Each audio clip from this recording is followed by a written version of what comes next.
سفارش کے سلسلے میں سوال ہے کہ جو ایصال ثواب کا سلسلہ ہے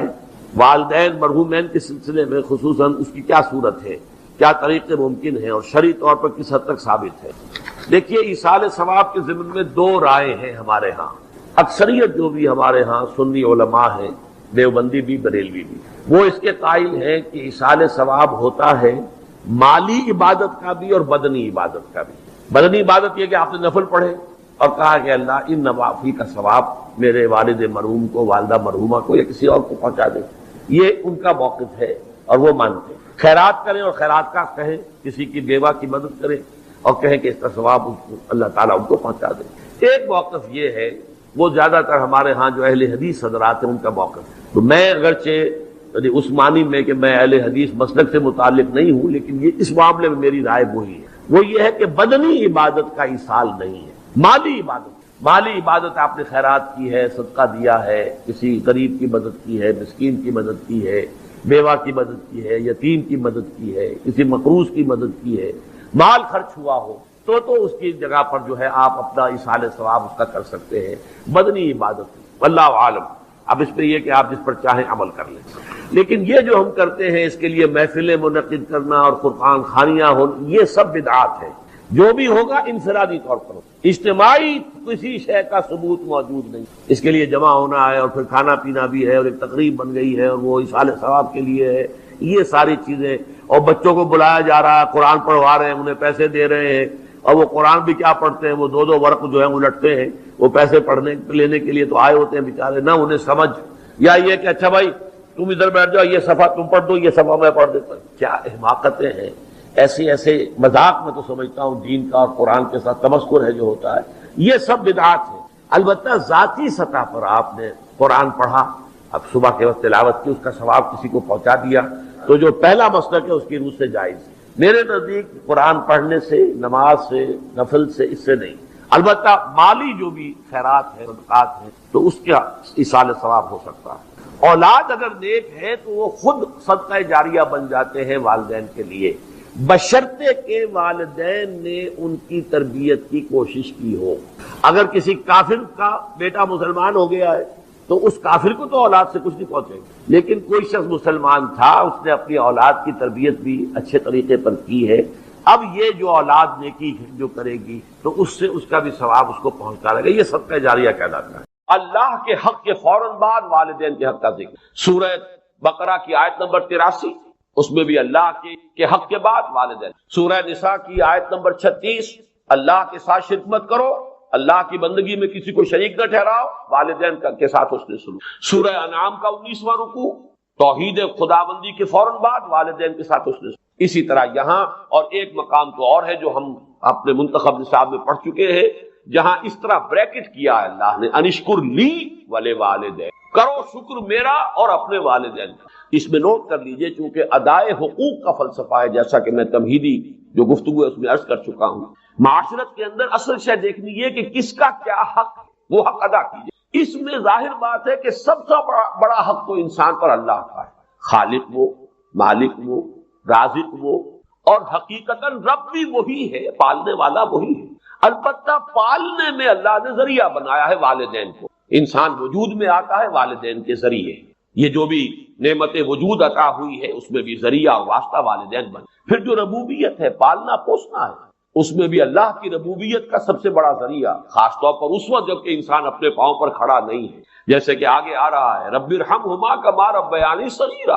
اے رب جب کہ میں بالکل چھوٹا سا تھا، مجھے تو اپنی ضرورتوں کا احساس بھی نہیں تھا، میں اپنی کسی ضرورت کا شعور بھی نہیں رکھتا، انہوں نے میری کیئر کی ہے، مجھے پالا پوسا ہے، میری ضروریات فراہم کی، یہ میری تکلیف پر خود جاگتے رہے ہیں اور تڑپتے رہے ہیں، اپنا پیٹ کاٹا ہے اور مجھے کھلایا ہے، یہ سارا کام جو انہوں نے میرے ساتھ کیا، پروردگار ان کے احسانات کا بدلہ میں نہیں چکا سکتا، تجھ ہی سے درخواست کر رہا ہوں، رب ارحمہما کما ربیانی صغیرا۔ تو معلوم ہوا کہ یہ در حقیقت اسلامی تمدن اور اسلامی معاشرت کا اصل الاصول ہے کہ حقوق میں اللہ کے حق کے فوراً بعد، بلکہ متصلاً بعد، بریکٹڈ اللہ کے حق کے ساتھ والدین کا حق ہے۔ یہاں بھی ذرا ایک فرق جو ہے وہ نوٹ کر لیں،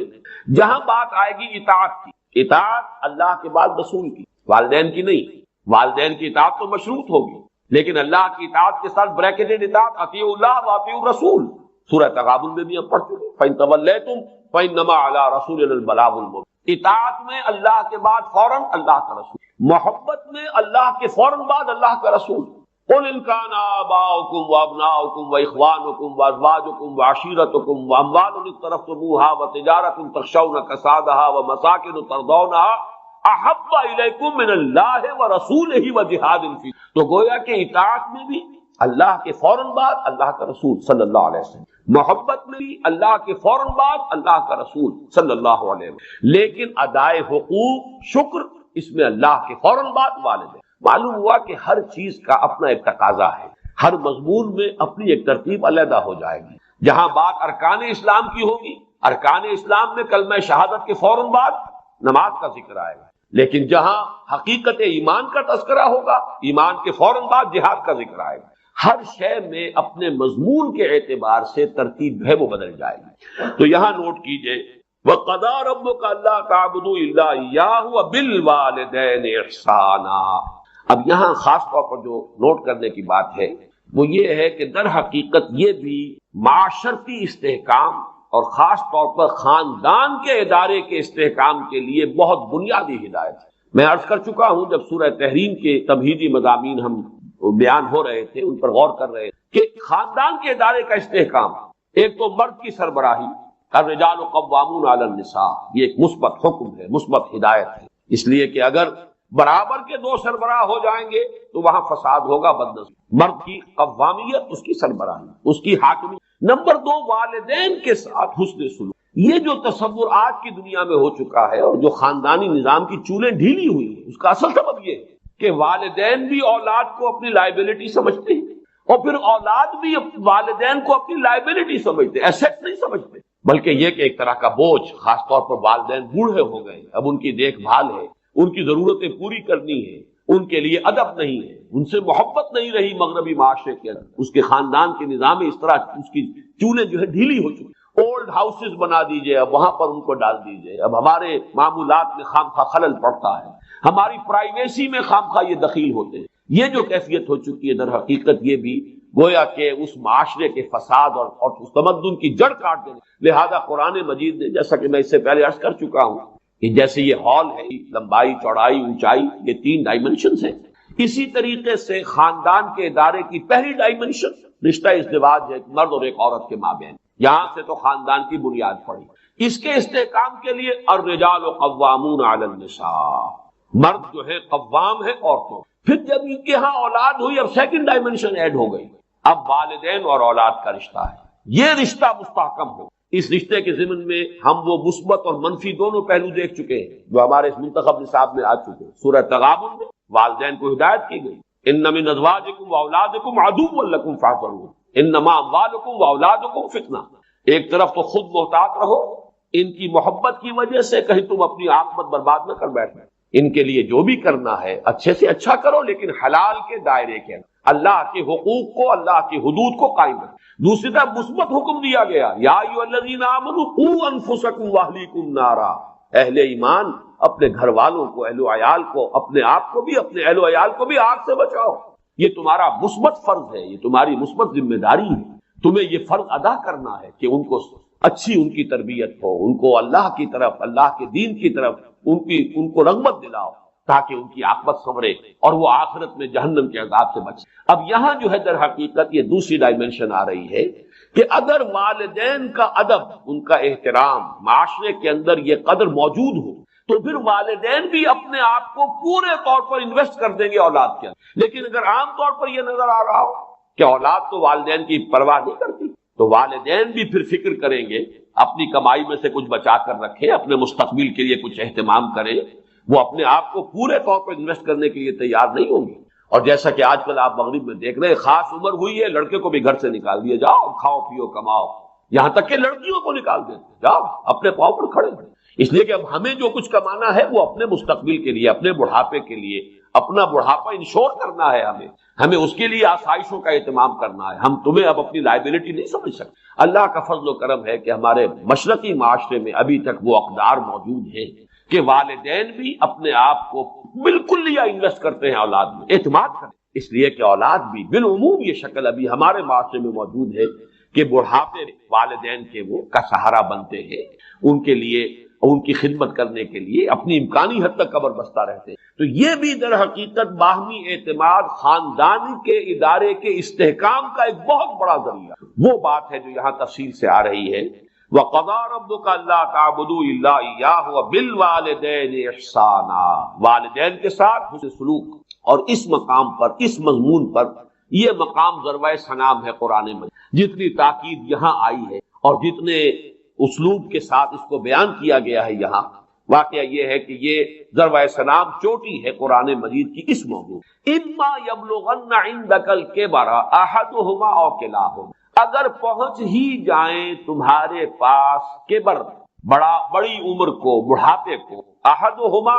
ان دونوں میں سے کوئی ایک، او کلاہما یا وہ دونوں، فقل فلا تقل لہما اف، تو انہیں اف تک مت کہو۔ یہ اف کیا شے ہے؟ اف عربی زبان میں کہتے ہیں قابل نفرت شے، جس سے گھن آتی ہے، جیسے کہیں کوئی غلاظت ہے یا کہیں پر کوئی یہ ناخن تراشے گئے ہیں وہ کہیں پڑے ہوئے ہیں، ان سے جن سے انسان کو کچھ گھن سی آتی ہے۔ یہ ہے لفظ، اس کا مادہ جو ہے حمزہ اور فا اس کا مادہ یہ ہے۔ تو اف کہنا جو ہے در حقیقت کچھ نفرت کا، استحقار کا انداز۔ فلا تقل لہما اف، تو انہیں اف تک مت کہو۔ قرآن مجید میں یہ لفظ آیا ہے، ایک تو یہ کہ حضرت ابراہیم علیہ السلام نے کہا تھا اف لکم وما تعبدون، بڑی نفرت اور حقارت کے ساتھ اپنی قوم سے خطاب کر کے کہا تھا تمہارے لیے اور تمہارے معبودوں کے لیے تف ہے، تم پر بھی اور تمہارے معبودوں پر بھی، یعنی یہ کہ میں ان سب سے بری ہوں اور میرا ان سے کوئی قسم کا کوئی تعلق نہیں۔ انی وجہت وجہی للذی فطر السماوات والارض حنیفا وما انا من اور یہی لفظ ایک مرتبہ آیا ہے سورہ احقاف کی آیت نمبر 17 میں کہ جو ناخلف اولاد ہوتی ہے وہ اپنے والدین سے جس طریقے سے مخاطب ہوتی ہے، اف لکما اتعداننی، کیا آپ ڈھکوسنے کی باتیں کر رہے ہیں؟ کیا مجھے بتا رہے ہیں کہ میں جب مر جاؤں گا اور مٹی ہو کر مٹی میں مل جاؤں گا پھر مجھے اٹھا لیا جائے گا؟ تو وہاں بھی لفظ اف آیا ہے۔ تو یہاں نوٹ کیجئے، فلا تقل لہما اف، انہیں اف تک نہ، کسی معاملے میں کہیں انہیں یہ احساس ہو، اس کا اصل مفہوم سمجھیے، ان کے احساسات مجروح نہ ہو، یہ ہمیں کوئی اپنے اوپر بوجھ سمجھ رہے ہیں یا یہ کہ ہم سے کسی درجے میں کوئی نفرت کر رہے ہیں، ہمیں اب کوئی بنظر استحقار دیکھ رہے ہیں، اولاد کی طرف سے یہ طرز عمل والدین کے لیے ظاہر بات ہے کہ نہایت ان کے جذبات کو مجروح کرنے والا ہوگا۔ فلا تقل لہما اف ولا تنہرہما، جھڑکو مت، یہ آگے بات مزید واضح ہو جائے گی۔ کبھی ایسا ہوتا ہے کہ بڑی عمر کو والدین پہنچ گئے ہیں، تو جیسے خود قرآن مجید میں سورہ حج میں بیان کیا گیا ارذل العمر، ایک بڑی عمر ایسی بھی ہوتی ہے کہ وہ جس کو ارذل عمر کہا گیا ہے، اور اس میں کہ لا یعلم من بعد علم شیئا، انسان کے حافظے، ذہن میں، سوچ میں وہ یہ ترقی معکوس شروع ہو جاتی، بلکہ یہ کہ بچپن کی سی کچھ باتیں جو ہیں وہ عود کر آتی ہیں، لوٹ کر آ جاتی ہیں، وہی عادتیں، وہی خواہشات۔ اس ظاہر بات ہے کہ اس وقت والدین کی ہر بات نہیں مانی جا سکتی، ان کی کسی فرمائش کو رد بھی کر دینا پڑے گا، لیکن لا تنہر، جھڑکو مت، بات جو ہے وَقُلْ لَهُمَا قَوْلًا كَرِيمًا، بات کرو ان کے ساتھ نرمی کے ساتھ، ادب کے ساتھ، شائستگی کے ساتھ۔ کسی فرمائش کو اگر رد بھی کر دینا تو جھڑکنے کے انداز میں نہیں، ڈانٹنے اور ڈپٹنے کے انداز میں۔ وَلَا تَنْهَرْهُمَا وَقُلْ لَهُمَا قَوْلًا كَرِيمًا، اور ان سے بات کیا کرو، گفتگو کرو، ان کے سے مخاطب تو بڑے ادب کے ساتھ، نرمی کے ساتھ، شائستگی کے ساتھ، تہذیب کے ساتھ، ان کے مقام اور مرتبے کو ملحوظ رکھ۔ وَخْفِضْ لَهُمَا جَنَاحَ الذُّلِّ مِنَ الرَّحْمَةِ، دیکھیے یہاں کتنے مختلف اسلوبوں سے بات لائی جا رہی ہے، ایک ہی بات ہے لیکن تکرار کے ساتھ، اعادے کے ساتھ اس کو لایا جا رہا ہے تاکہ اور بات واضح ہو جائے۔ وَخْفِضْ لَهُمَا جَنَاحَ الذُّلِّ، اور اپنے بازوؤں کو جھکا کر رکھا کرو ان کے سامنے، جناح الذُّلِّ مِنَ الرَّحْمَةِ۔ اب ذل بھی کہتے ہیں کسی کے سامنے پست ہو جانا، کسی کے سامنے اپنے آپ کو بچھا دینا۔ پھر رحمت اور شفقت، یہ جو کیفیت ہے جذبات کی، ان کے سامنے یہ رہو، تمہاری روش یہ ہو، تمہارا انداز یہ ہو، جیسے لفظ قنوت ہے، قانتین اور قانتات، اللہ کے فرما بردار۔ کھڑے ہونے میں بھی ایک انداز ہوتا ہے، ایک کسی کے سامنے آپ سینہ تان کر کھڑے ہیں، ایک کسی کے سامنے آپ ذرا جھکے ہوئے، اپنے شانوں کو جھکایا ہوا ہے، ہلکا سا خم آیا ہوا ہے۔ یہ انداز جو ہے کھڑے ہونے کے فرق میں بھی انسان کی جو باطنی کیفیات اور احساسات ہیں ان کا پورا انعکاس ہو جاتا ہے۔ اسی طریقے سے وَخْفِضْ لَهُمَا جَنَاحَ الذُّلِّ مِنَ الرَّحْمَةِ، یہی لفظ آیا ہے سورہ حجر میں حضور کے لیے، حضور سے فرمایا گیا وَخْفِضْ جَنَاحَكَ لِلْمُؤْمِنِينَ، اے نبی آپ اہل ایمان کے حق میں شفقت اور رحمت کے ساتھ اپنے کندھوں کو، اپنے بازوؤں کو جھکا کر رکھیں۔ اور اس میں گویا کہ ایک تصویر لفظی ہے کہ جیسے مرغی جو ہے وہ اپنے بچوں کو اپنے پروں تلے چھپا لیتی، ذرا سا کہیں خطرہ محسوس ہوا، کوئی اندیشہ ہوا، تو چاہے وہ بلی کے ساتھ بلی آ رہی ہو اس سے لڑنے کو تیار ہو جائے گی مرغی اپنے بچوں کی، ورنہ تو شاید بھاگے وہاں سے، لیکن بچوں کو بچانے کے لیے اپنے ان پروں کے نیچے چھپا کر اور وہ کھڑی ہو جائے۔ تو یہ انداز جو وَخْفِضْ جَنَاحَكَ لِلْمُؤْمِنِينَ، اے نبی آپ بھی اپنے کندھوں کو، اپنے بازوؤں کو شفقت کے ساتھ اب اہل ایمان کے سامنے جھکا کر رہے، وہ جب آئیں تو محسوس کریں آپ میں رحمت اور رافت اور شفقت۔ وہ لفظ یہاں آیا ہے وَخْفِضْ لَهُمَا جَنَاحَ الذُّلِّ مِنَ الرَّحْمَةِ، یہ انداز اختیار کرو ان دونوں کے سامنے کہ اپنے بازوؤں کو، اپنے شانوں کو، اپنے کندھوں کو جھکا کر رکھو، من الرحمہ، نیاز مندی کے ساتھ، رحمت اور شفقت کے ساتھ۔ وَقُلْ رَبِّ ارْحَمْهُمَا كَمَا رَبَّيَانِي صَغِيرًا، اور یہ جان لو کہ تم کتنی بھی کوشش کر لو اپنے والدین کا حق ادا نہیں کر سکتے۔ اللہ سے دعا کرو، اللہ سے مانگو، وَقُلْ رَبِّ ارْحَمْهُمَا، کہو اے رب میرے ان پر رحم فرمائیو، کما ربیانی صغیرا، جیسے کہ ان دونوں نے مجھے پالا پوسا تھا جبکہ میں چھوٹا سا تھا۔ یہ میں کئی مرتبہ کر چکا ہوں، یہ تربیت جو ہے باب تفعیل سے، ربا یربی تربیتاً، اس میں اختلاف ہے کہ مادہ اس کا را با با ہے یا را با واو ہے، حرف علت جو ہے آخر میں، لیکن یہ کہ ایک رائے یہ بھی ہے کہ یہ دونوں ایک ہی مادے کی بدلی ہوئی شکلیں ہیں۔ اس بحث میں اس وقت میں تفصیل میں نہیں جانا چاہتا، مختلف مواقع پر یہ بات آ چکی۔ یہاں نوٹ کر لیجئے، تربیت، پالنا، پوسنا، پروان چڑھانا، یہ لفظ ربیا یہ باب تفعیل ہے، ربا یربی تربیتاً کما ربیانی صغیرا،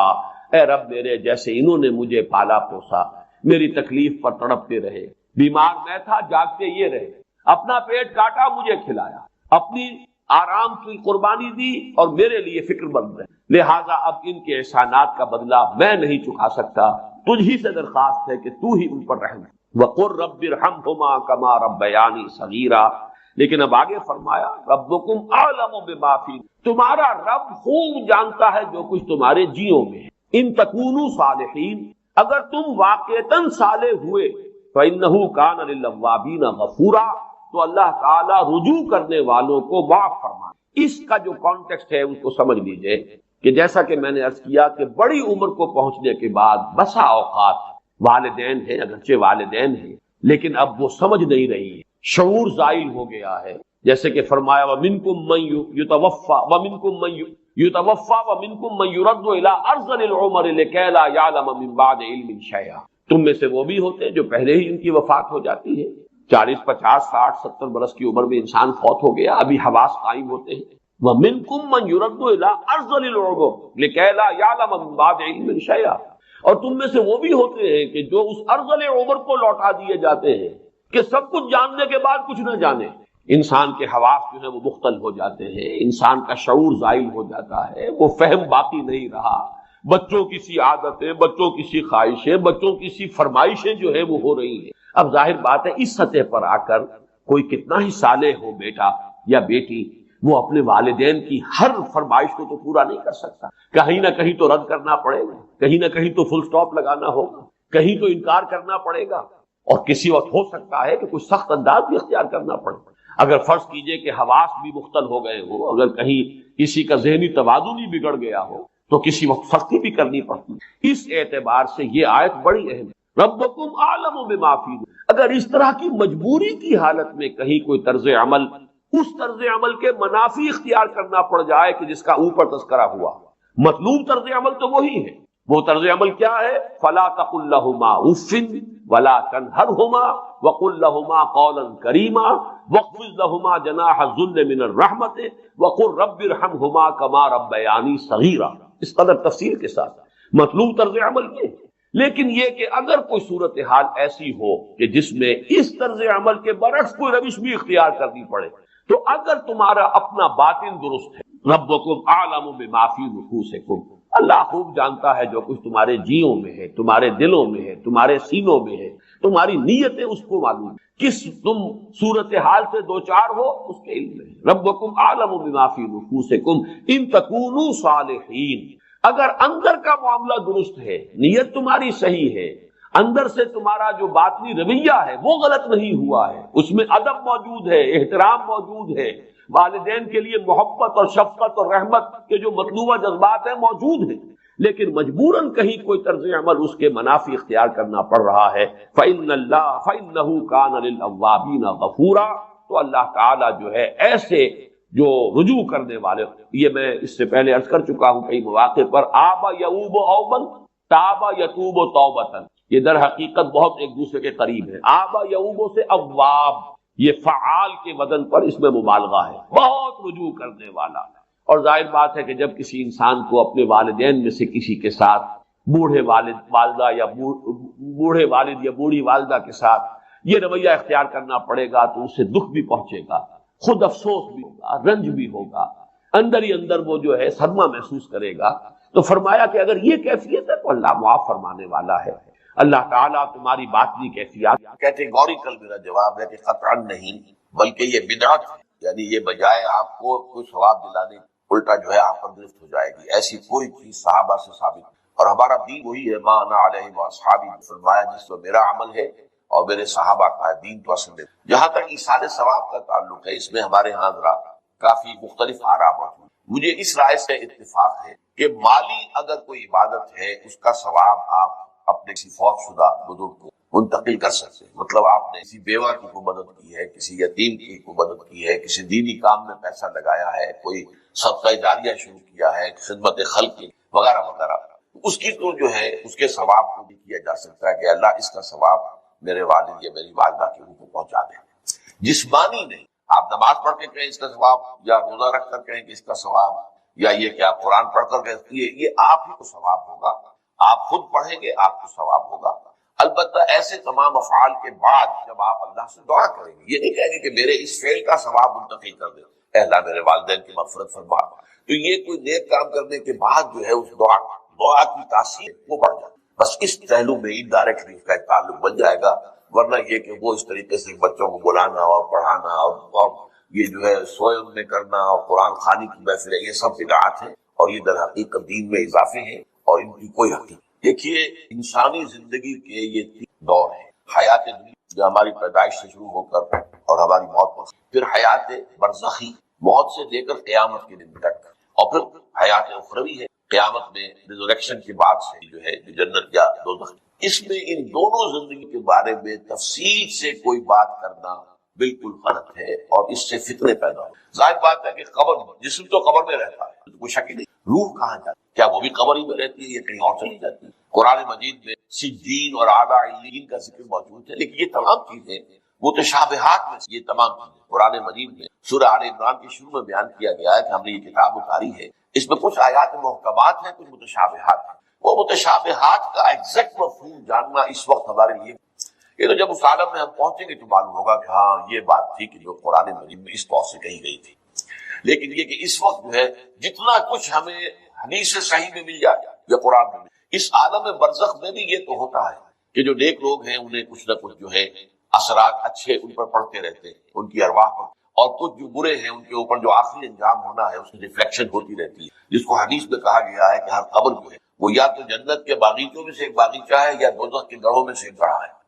یا کہیں کہہ دیا جاتا ہے کہ کھڑکی کھول دی جاتی ہے اس میں، یا جنت کی طرف سے ٹھنڈی ہوائیں آئیں، خوشبوئیں آئیں، اور یا دوزخ کی طرف سے کہ آگ کی لپٹ آئے۔ دوزخ میں داخل ہوں گے قیامت کے بعد ہی اور جنت میں داخل ہوں گے قیامت کے بعد ہی، لیکن اس کے کچھ آثار پڑنے وہ جس کو انگریزی میں آپ کہتے ہیں coming events cast their shadows before, بعد میں آنے والے واقعات جو ہیں ان کے کچھ سائے جو ہے پہلے سے آنے شروع ہو جاتے ہیں۔ تو اسی طرح سمجھیے کہ جو کچھ آخرت میں کسی انسان کے ساتھ ہونا ہے اس کا ایک عکس جو ہے وہ عالم برزخ۔ اسی لیے قرآن مجید میں یہ بھی آیا ہے کہ یہ جو آل فرعون تھے یہ صبح و شام جہنم پر پیش کیے جاتے ہیں، اور قیامت کے دن پھر کہہ دیا جائے گا ادخلوا آل فرعون، نات ان کو داخل کر دعا کر۔ تو یہ اس حد تک، باقی یہ ہے کہ تفصیل میں جانا۔ ہاں ایک رائے ہے، یہ شاہ ولی اللہ دہلوی رحمۃ اللہ علیہ کی، اگر ان کی رائے نہ ہوتی تو میں اسے بیان بھی نہ کرتا، لیکن یہ کہ وہ ایک بہت بڑے محدث اور بہت مفکر اور دین کے فلسفے سے بہت بڑے واقف انسان تھے۔ انہوں نے کہا کہ جو اولیاء اللہ ہوتے ہیں، اللہ کے نیک بندے، اللہ کے بندے، ان کے انتقال کے بعد ان کی روحوں کو بھی اللہ فرشتوں کے طبقہ اسفل میں شامل کر، یہ فرشتے ہیں نا اس وقت بھی موجود ہیں، ابھی شاید اگلے ہی دن میں وہ حدیث جو ہے اس کا بیان آئے گا کہ جب بھی کسی گھر میں، اللہ کے گھر میں کچھ لوگ اس لیے جمع ہو کہ اللہ کی کتاب پڑھیں اور سمجھیں اور سمجھائیں، تو ان کے اوپر فرشتے گھیرا ان کا ڈال دیتے اور ان پر اللہ کی طرف سے سکینت نازل ہوئی اور رحمت نازل ہوئی، اور اللہ ان کا ذکر کرتا ہے فرشتوں کے پاس، دیکھو میرے بندے، تم کہتے تھے یہ فساد مچائے گا، دیکھو یہ بھی تو ہے نا جو میرے کلام کو پڑھنے کے لیے میرے گھر میں جمع ہے، تو فرشتے ہیں موجود، ہم میں سے ہر ایک کے ساتھ 2 فرشتے موجود، تو یہ فرشتہ اسفل ہے، سب سے نیچے، جو دنیا کے کاروبار کو چلانے میں اللہ تعالیٰ کے سول سرونٹس ہیں، پھر اس سے اوپر کے فرشتے ہیں، اس سے اور اوپر کے فرشتے ہیں، پھر مقربین ہیں جو اللہ تعالیٰ کے قریب ترین فرشتے، لیکن یہ کہ ملائکہ کے طبقہ اسفل میں شامل کر لیتے ہیں تاکہ جو کام اللہ تعالیٰ ملائکہ سے لیتا ہے وہ سے لینے شروع کر دیتا ہے، لیکن ہمیں یہ اجازت نہیں ہے کہ ہم فرشتوں کو پکار کر کہیں کیا فرشتے ہیں، جبریل ہے، میکائیل یا فلاں ہے، منکر جو دیا میرے جو ہے کرامن کاتبین میرا یہ کام کرنے، یہ شرک ہے۔ اسی طرح ہو سکتا ہے کہ انبیاء کی ارواح جو ہے وہ بھی اللہ تعالیٰ نے شامل کی ہوئی اس لشکر کے اندر، وہ کام کر رہے ہیں اور وہ اللہ تعالیٰ کے مختلف معاملات جو ایگزیکیوٹ کرتے ہیں، لیکن ہم کسی کو پکار نہیں سکتے۔ اب یہ نوٹ کر لیجئے، ہدایت و ضلالت اس دنیا میں جو مختلف حالتیں انسان پر طاری ہوں، یا نعمتوں کی بارش ہو رہی ہے، یا تنگی ہے، فقر ہے، احتیاج ہے، دنیاوی حیثیت ہے، وجاہت ہے، یا دنیا میں گمنامی ہے، کسنوی فرصت کے بھیا کیستی، کوئی آپ کا حال ہی نہیں پوچھ رہا کہ تم ہو کون، تمہارے منہ میں کتنے دانت، یا یہ کہ دنیا میں اقتدار کی کسی مسند پر انسان بیٹھا ہے، یا یہ کہ کوئی اس کے ہاتھ میں اختیار نہیں، یہ تمام جو حالات انسان پر طاری ہوتے ہیں، ان کے جواب میں جو طرز عمل فکری اعتبار سے اور عملاً انسان اختیار کرتا ہے، اس کے 4 درجے۔ پہلا درجہ ہے انتہائی گمراہی، ضل ضلالا بعیدا۔ وہ کیا ہے؟ اگر عزت ہوئی، نعمتیں ملی، فلاں دیوی یا دیوتا کی نگاہ کرم ہے، اس کی کرپا سے، اور اگر کوئی تکلیف آ گئی، مصیبت آ گئی، معلوم ہوتا ہے کہ فلاں دیوی یا دیوتا ہم سے ناراض ہے، یہ کالی دیوی کی طرف سے کوئی مصیبت آ گئی ہے، یا یہ کہ یہ لکشمی دیوی کی نگاہ کرم ہے کہ ہمیں دولت مل گئی ہے۔ یہ تو ہے شرک۔ شرک ہونے کے اعتبار سے یہ ہے ضل ضلالا بعیدا، انتہائی پستی۔ اس پستی سے اوپر آئیں گے تو توحید کی پہلی منزل، عزت دی اللہ نے، اگر کوئی تنگی آ گئی، فقر، تکلیف، کوئی ذلت، رسوائی، یہ بھی اللہ کی۔ ایک اعتبار سے تو انسان ہدایت پر آ گیا، بڑی گہرائی تھی اس گندگی کی اور اس خباثت کی جو شرک جس کا نام ہے، اس سے انسان نکل آیا، نجاست سے۔ توحید تو ہے لیکن ابھی اس میں اس کی گمراہی کا ایک ایلیمنٹ شامل ہے، اور یہ گمراہی سے جب تک آگے نہیں آئے گا، اوپر نہیں ابھرے گا، اس کا طرز عمل کیا ہوگا کہ ذرا کچھ مل گیا، عزت مل گئی، پھولے نہیں سما رہے، اب زمین پر قدم نہیں ٹک رہے، گردن اکڑ رہی، کہیں محرومی ہو گئی، کوئی تکلیف آ گئی، کوئی مشقت، فقر آ گیا، اب بجھ کر رہ گئے۔ ان دونوں کیفیات میں انسان کا پینڈولم جو ہے وہ ایکسٹریم کو جائے گا۔ یہ کب ہوگا؟ جبکہ انسان یہ سمجھتا ہے کہ اس دنیا میں جو دولت مل گئی یا عزت مل گئی تو یہ گویا کہ بڑی کوئی قابل فخر، اور اگر یہاں پر کوئی تکلیف آ گئی، کوئی مصیبت آ گئی، فقر و فاقہ آ گیا تو یہ گویا کہ بہت ہی اہانت آمیز شے ہے۔ اگر یہ انسان سمجھے گا تو طرز عمل وہ نکلے گا نتیجے کے طور پر جو میں بیان کر چکا ہوں، یہ گمراہی ہے۔ اس گمراہی سے نکلیں گے تو آپ کس مقام پر آئے؟ دوسری منزل ہدایت کی کیا ہے؟ نہ یہ عزت ہے نہ یہ ذلت ہے، دونوں حیثیتیں برابر ہیں کہ یہ امتحان ہے۔ اسی لیے ان دونوں آیتوں میں ایک لفظ قدر مشترک ہے، اذا مبتلا فاما الانسان اذا مبتلاه ربه فاکرمه ونعمه۔ یہ بھی ایک ابتلا ہے، آزما رہا ہے اللہ، کبھی وہ دے کر آزماتا ہے، کبھی چھین کر آزماتا ہے، کبھی فقر و فاقہ سے آزماتا ہے، کبھی وہ کثرت دولت اور کثرت مال سے آزماتا ہے، کبھی وہ صحت دے کر آزماتا ہے کہ یہ قوت اور توانائی اور صحت جو میں نے دی ہے یہ اس میں کیا کرتا ہے، کبھی وہ مرض کے ذریعے سے آزماتا ہے کہ صبر کرتا ہے کہ نہیں کرتا۔ ہمارے لیے شکوہ اور شکایت تو اس کی زبان پر نہیں آ جاتی، نالا و شیون تو نہیں آ جاتا، تکلیف جھیلتا ہے کہ نہیں جھیلتا، اس میں تحمل ہے کہ نہیں ہے، تو صبر کرتا ہے یا شکر کرتا ہے۔ یہ دونوں کیفیات در حقیقت اس اعتبار سے مساوی ہے، یہ بھی امتحان، یہ حقیقت جب سامنے ہوگی اب وہ پینڈولم جو ہے وہ بہت کم ہو، یعنی انسان میں طبعی طور پر تو ایک اثر ہوتا ہے غیر اختیاری، کسی چیونٹی نے کاٹا آپ کے پاؤں پر، آپ اپنا پاؤں ہٹا لیں گے، اس میں کوئی ارادہ نہیں، یہ ریفلیکس ایکشن ہے، غیر اختیاری فعل۔ اس حد تک تو انسان ضرور متاثر ہوتا ہے، اس سے تو کوئی انسان جو ہے وہ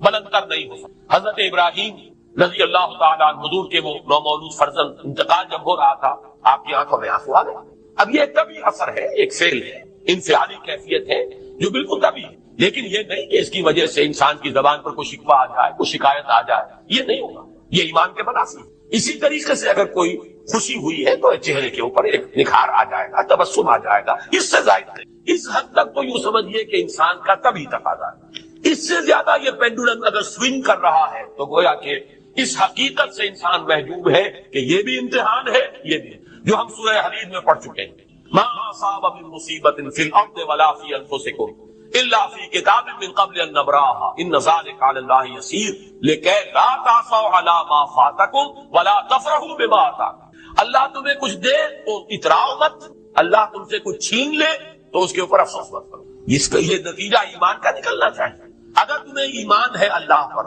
اگر تمہیں یقین ہے کہ جو کچھ ہوا ہے اللہ کے اذن کے بغیر نہیں ہوا، اگر تمہیں یقین ہے کہ اللہ نے جو میرے لیے طے کیا ہے اس میں میرے لیے خیر ہی ہے، چاہے فی الحال فی الوقت فوری طور پر مجھے ناگوار محسوس ہو رہی ہے بات، لیکن یقیناً میرے لیے اس میں خیر ہے میرے رب کی طرف سے، کہ ہر کے ساتھ یہ ماریخ عین الطاف است۔ ہم تو شارٹ سائٹڈ ہیں، ہم دیکھ نہیں سکتے کسی شے کو، ہم اس کے ظاہر کو دیکھ کر گھبرا اٹھتے ہیں کہ یہ تو تکلیف آ گئی، کیا پتا اسی کے پردے میں اللہ کی رحمت آ رہی ہے۔ میں نے وہ رئیس امروہی کے اشعار آپ کو کئی دفعہ سنائے ہیں، وہ وقت آیا کہ ہم کو قدرت ہماری سعی و عمل کا پھل دے، بتا رہی ہے یہ ظلمت شب کہ صبح نزدیک آ رہی ہے، ابھی ہے کچھ امتحان باقی، فلاکتوں کے نشان باقی، قدم نہ پیچھے ہٹے کہ قسمت ابھی ہمیں آزما رہی۔ رئیس اہل نظر سے کہہ دو کہ آزمائش سے جی نہ ہارے، جسے سمجھتے ہو آزمائش وہی تو بگڑی بنا رہی ہے، اسی آزمائش سے تو بگڑی بنے گی، اسی سے تو تمہارا خیر جو ہے اجاگر ہوگا، سامنے آئے گا، پتہ چلے گا who's who, what is what۔ ابو بکر میں کتنا یقین اور ایمان تھا، یہ کیسے معلوم ہوگا؟ کیسے معلوم ہوگا کہ بلال میں کتنا سہار، کتنا تحمل تھا، کتنا صبر تھا، اگر وہ مصیبت ان پر نہ آتی کہ جو امیہ ابن خلف کے ہاتھ میں ان پر قیامت ٹوٹ رہی تھی۔ تو یہ ساری چیزیں جو ہے، ما اصاب من مصیبت فی الارض ولا فی انفسکم الا فی کتاب من قبل ان نبرأها ان ذلک علی اللہ یسیر لکی لا تعصوا علی ما فاتکم ولا تفرحوا بما آتاکم واللہ لا یحب کل مختال فخور۔ اگر اس حقیقت سے محجوب ہو جاؤ گے تو پھر اختیال اور فخر اور گھمنڈ پیدا ہو جائے گا تمہارے اندر، یا دوسری طرف مایوسی، کمر ہمت ٹوٹ کر رہ جائے گا، خودکشی کرنے کو انسان آمادہ ہو جاتا ہے، ذرا کوئی ناکامی دنیا میں آ گئی، کوئی تکلیف آ گئی۔ یہ ہے در حقیقت تیسری منزل، ہدایت کی دوسری سیڑھی۔ پہلا کیا تھا؟ لحاظ ضل ضلالا بعیدا، کوئی خیر مل گیا تو کسی دیوی کی نگاہ کرم، کوئی تکلیف آ گئی تو کسی دیوتا کی ناراضگی، یہ تو ہے ضل ضلالا بعیدا۔ اس سے اوپر آئے، یہ پہلی سیڑھی ہدایت کی، عزت ہے تو اللہ کی طرف سے، اور اگر کوئی ذلت ہے، تنگی ہے تو اللہ کی طرف سے، یہ ہدایت کا آغاز ہو گیا، یہ توحید کی بنیادی منزل۔ اس سے اگلی منزل، یہاں کی ذلت نہیں، یہاں کی عزت ہے۔ ذالک یوم التغابن، ہار اور جیت کے فیصلے کا دن تو قیامت کا دن ہے، وہاں معلوم ہوگا جس کو اس وقت عزت ملی وہ عزت والا ہے، جو اس وقت ذلیل ہو گیا وہ ذلت والا ہے۔ یہ تو امتحان ہے، دارالامتحان ہے، خلق الموت والحیات لیبلوکم ایکم احسن عملا، یہ تو دارالامتحان ہے، امتحان ہونے کے ناطے دونوں برابر ہیں۔ اس سے اوپر ہے ایک چوتھی منزل، ہدایت کی تیسری منزل، وہ کیا ہے؟ عام طور پر انسان یہ سمجھتا ہے کہ یہ جو آزمائش ہے تنگی کی اور فقر و فاقہ کی، یہ سخت تر آزمائش ہے، اور نعمتوں کی بارش ہو تو یہ آسان آزمائش ہے۔ یہ بھی ابھی گمراہی کا ایک پرت جو ہے اس کی باقی ہے۔ ابھی ہدایت کا جو کامل جو ہوگا انکشاف، وہ کب ہوگا؟ جب انسان اس حقیقت کو جان دے کہ جہاں حسرت ہو، جہاں کثرت ہو، وہ زیادہ بڑا امتحان ہے، سخت امتحان ہے،